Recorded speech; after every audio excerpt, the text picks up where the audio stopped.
Good morning, class. So, is anyone absent for today? Okay, none. Very good. So, for today, our topic is about what do you think? So, our topic for today is about poetry writing. Can anyone read? Yes, very good. So poetry writing is a type of literature based on the interplay of words and rhythm. It often employs rhyme and meter, a set of rules governing the number and arrangement of syllables in each line. Okay, so do you have any question? Okay, so to further understand what poetry writing is, we have this. So poetry writing, it's a type of interplay. Like for example, when you want to write a letter to your crush, you can do poetry. Like your eyes are shimmering as your light is like the moon shining so brightly. That's poetry. So to further explain it is we have this. So in order to write poetry is we have different writing skills. So writing skills are specific abilities which help writers put their thoughts into words in a meaningful form and to mentally interact with the message. So poems can develop and reinforce reading and writing skills. Reading doesn't have to be complicated. Like if you want to express your feelings, you can do it in poetry. Or when you have difficulty in explaining yourself, then you can have a way of mixing words to make a meaning out of it. So, in order to understand that further, is we have this.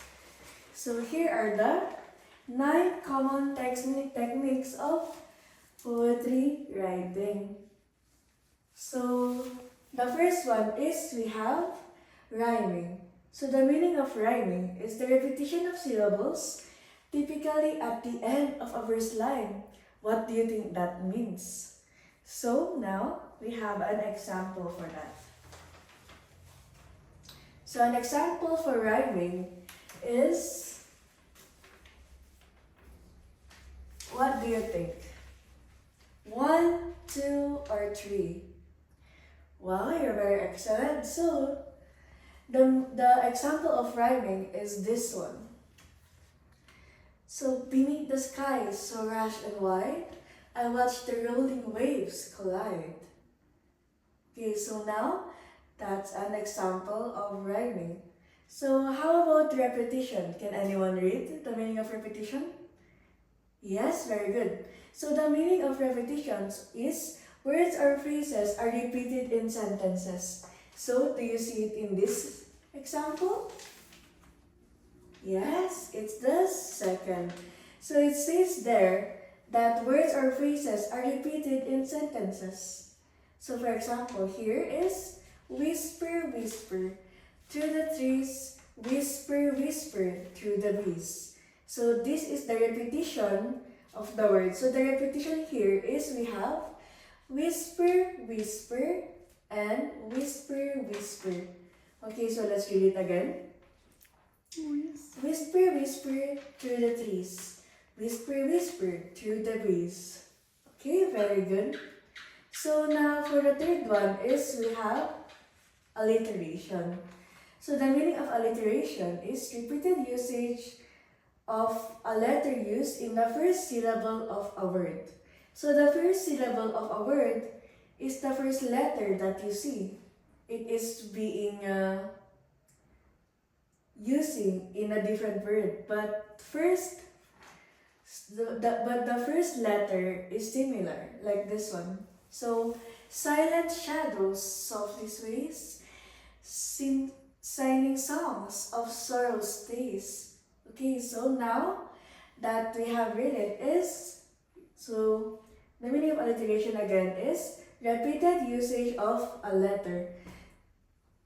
So as you can see here, the repeated word is letter S, or the first letter of the word is letter S.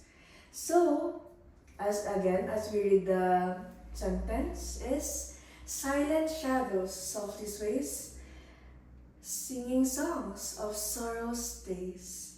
Okay, so now we have number 4 is, sorry if I pronounce this wrong, but I think it is onomatopoeia. Onomatopoeia?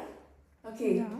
So onomatopoeia is the creation of a word describing a sound. So what do you think is the example of this? Can anyone tell me? Yes, very good. So we have another example here of number 4, which is onomatopoeia, creation of a word describing its sound. So here it is. So where do you think is the example of onomatopoeia? Can anyone guess? Yes, very good. It's the first one. So pitter patter on the ground, drip drops such a soaking sound. The wind whispers secrets through the trees, calling the leaves to dance with ease. So when we say creation of a word describing its sound, so the sound here is this one. So drip drop, such a soothing sound. The wind whispers secrets through the trees, calling the leaves to dance with ease. So do you have any questions? None? Okay. So now we're going to continue. So here's another common technique used in poetry.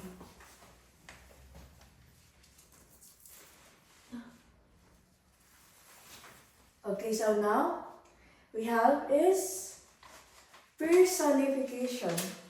Can anyone read? Okay, very good. So personification is an inanimate object is given human characters. Okay, so what do you think when that is being said? So like for example, if you give a meaning to a tree, then that's already personification. Because it said there that it is given human characteristics. So now, let's again go back to my example. Okay, so personification again is an inanimate object is given human characters. So that means you're gonna give character to the one who doesn't talk or to a living thing, but it's not talking. Like for example, the trees are swaying like that, or like this. Her laughter is melody, soft and sweet, a sound that lingers light on my feet. So that example is, like for example, is a sweet that lingers light on my feet. So when personification comes in, it's like her laughter is melody. Melody is used in a song. So when you say personification, it means this is like her laughter is melody, soft and sweet, a sound that lingers light on my feet. Okay, do you have any questions for our topic? None so far? Okay, so now we have is metaphor. So metaphor is an imaginative way of describing something. Okay, so now we're done with metaphor. Let's begin with simile. So the meaning of simile is two dissimilar objects are compared with one another using like or as. Like for example is this one. So the moon hung in the sky like a silver coin gleaming softly. So they combine the moon and the silver using like, the word like. So it said here that two dissimilar objects are compared with one another using like or as. So you can compare two objects using the word like or as. Like what I said earlier is this. The moon hung in the sky like a silver coin gleaming softly. So the comparison in between the two words is like. Okay, do you understand? Okay, so now we have is number 8. So number 8 is hyperbole. Hyperbole or hyperbole is exaggerate ideas beyond their literal meaning. So what do you say? What do you think when we talk about that? Can anyone?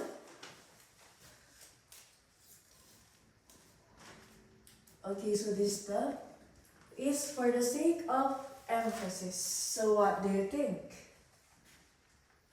Can anyone see? Okay, so now is this one.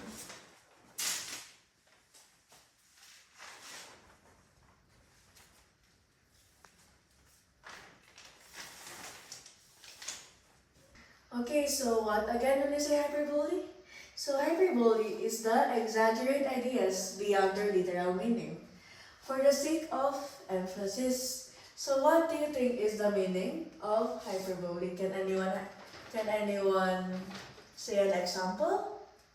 Yes, okay, very good. So for now, his teacher has an example too of hyperbole. So the meaning of it is, the example of hyperbole is refusing to join the night. I have a mountain of clothes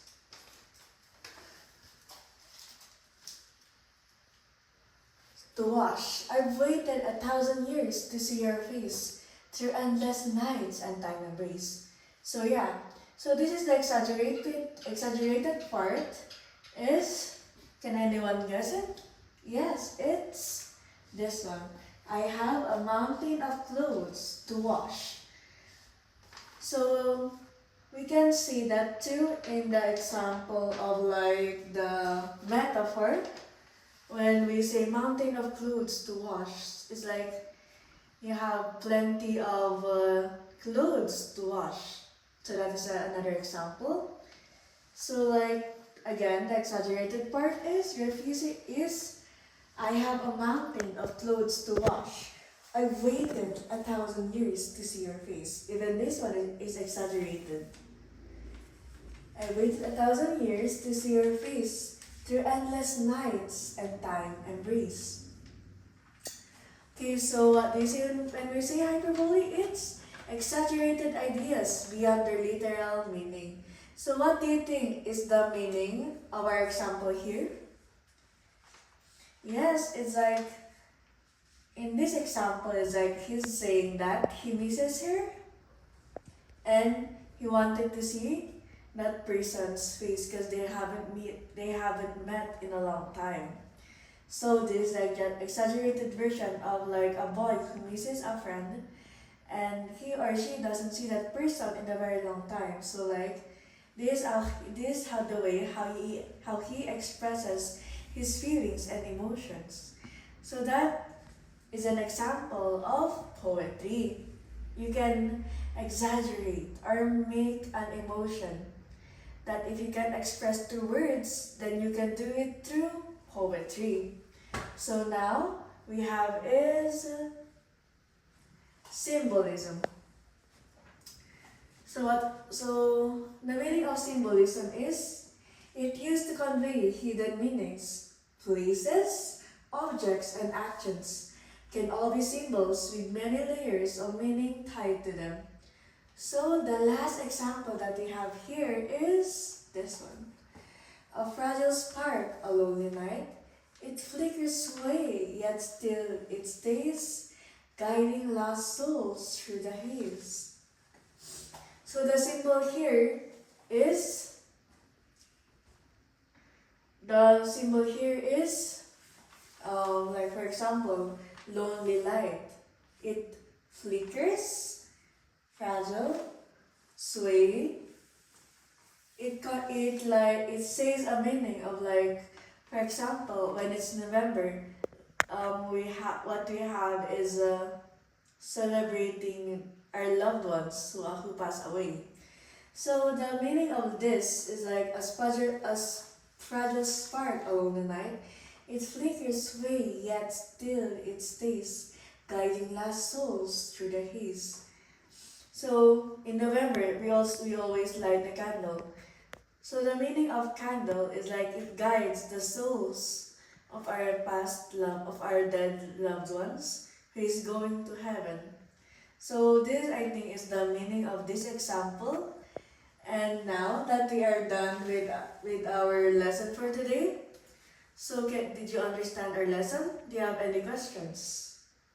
None? Okay then, so for our activity for today is I'm gonna group you into 4 groups. So the way on how we count on how to know your members is you're going to do a count off. Okay, so can you start? Okay, very good. So your topic is going to be, what will you be in the future? Or what do you want to be in the future? Or the other one is, what will you say? Or what you want to say to your future self? Yes.